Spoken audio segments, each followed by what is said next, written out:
Harold Ramis's Groundhog Day features a cast of characters that, for the most part, are unlikable.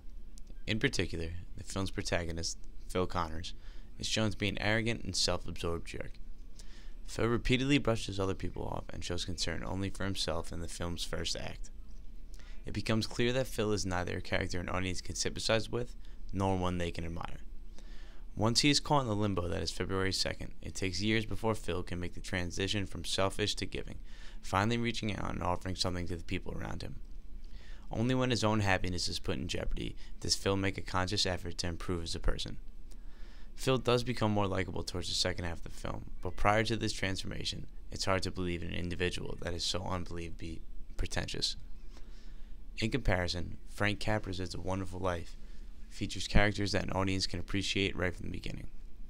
The protagonist of It's a Wonderful Life, George Bailey, has all the traits of the ideal individual. He is charismatic and commands the respect of his peers, enjoys himself and has a contagious sense of optimism, always making those near him smile, and consistently enriches the lives of the people around him. George stands up to an antagonist in Mr. Potter, never wavering in his defense of the people of Bedford Falls and his father's business. This is what makes George so irresistibly likable. His happiness is contingent on the well-being of his peers. Self-sacrifice isn't something George learns, but is an inherent trait that is part of his nature. It's a Wonderful Life has struck an emotional chord through generations, primarily thanks to this portrayal of George Bailey. While Groundhog Day is held in high regard and was extremely successful, the character Capra developed touched on emotions that Harold Ramis couldn't hope to.